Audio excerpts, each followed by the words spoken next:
Well, Laura, I know that you've got a book coming up in July. Yes. And you're going to be out on the road doing all kinds of signings and appearances. Yep. Does Lucy join you on that bus, or does she stay at home? It's funny that you say that. I am maybe going to be able to bring the kids and Lucy to one or two legs of this trip. We're just kind of putting it all together now, but I think because we're going to so many cities, I might have to, have a really huge carbon footprint and have a private plane. Oh, so, and so we might have to do that for some of it. So if so, I'm hoping she's going to be able to come. But she comes when I can bring her, easily to a speech or something. I'm staying for a weekend. I love having her come, especially when I'm visiting friends. It makes it all a lot more fun. Yeah, I was going to say, I was looking at some pictures on your website, and I swear I thought I saw her on one of the planes. Yeah, she was. Yep, she came. She came with us to Lake Minnetonka outside of Minneapolis, and she was very comfortable. She went right up that jetway, and like she was born to fly private. Well, in terms of the overall time, I know you've spent a lot of time with your animal. One of the things that intrigued me, I guess it goes back to your time with Troy.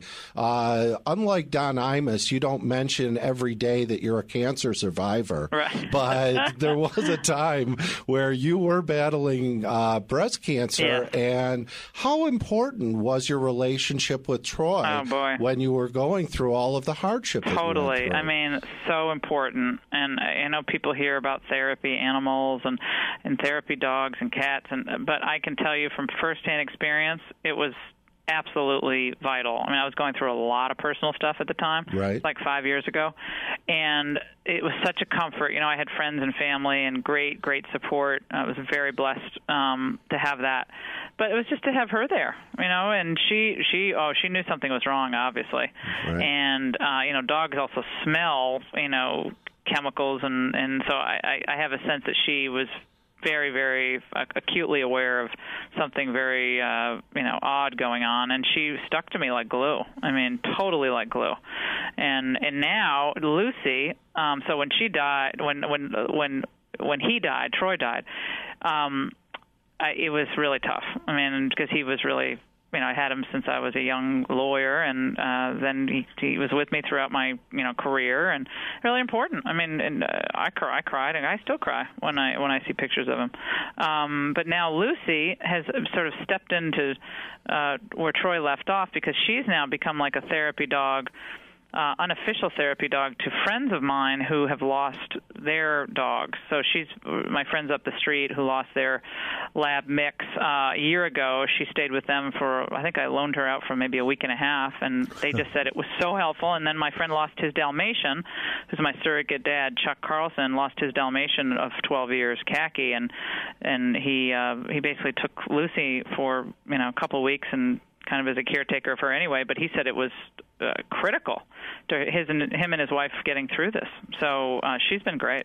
Well, I will say, as someone who listens to you on the radio during the time you were going through that, most people perceive you as the lawyer, the very tough arguer of issues and points, but the love that you had for your animals is beyond question for anyone who listens to you, because there's no question that these animals become a part of your life, even more so when you've got a fairly high profile and it's hard to get out in the public. Yeah, it is hard. It is hard. And I don't know if you remember, I mean, this was actually incredibly traumatic, but Troy escaped from the back of my house when I just moved to a new home. I do remember that. And I was a mess. I mean, it was actually embarrassing. I mean, I was totally in a wreck for 3 nights, like up all night, scouring the neighborhood, getting articles put in the newspaper to find him. And I basically had to I took time off the show for 2 or 3 days to finally find him, and it was like a national story. I mean, I had the Washington Post did a piece about it, and it turns out that he was trapped in a neighbor's house like 2 houses away from me, and she was without going into the details, she was not exactly helpful in helping me get him back. Without going into the details, it was a very unfortunate situation. Then he died 4 weeks later.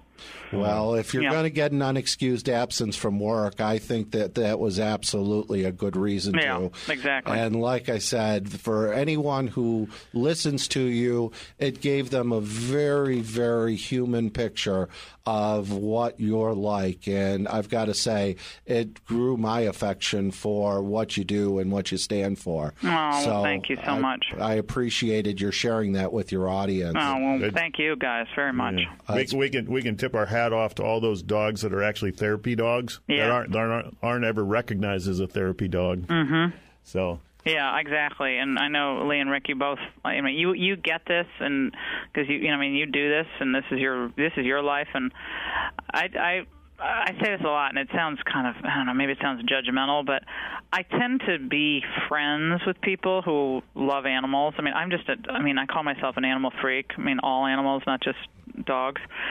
And I don't know. I just feel like we're supposed to protect animals, and we're supposed to, I'm pro-life, and so I want to protect the unborn, protect the elderly, protect animals, because oftentimes they can't make it without us, and we owe them, respect in the way we treat them and kindness, and it just they repay you so much, and it's the least we can do for them. So anyway, I sound like a total squishy liberal here. And you know what? That's the thing I love about pets and pet keeping is definitely not a liberal or a conservative effort. It's basically from the heart, and that's really hard to kind of identify where that comes from. Oh, I hear you, and I couldn't agree more.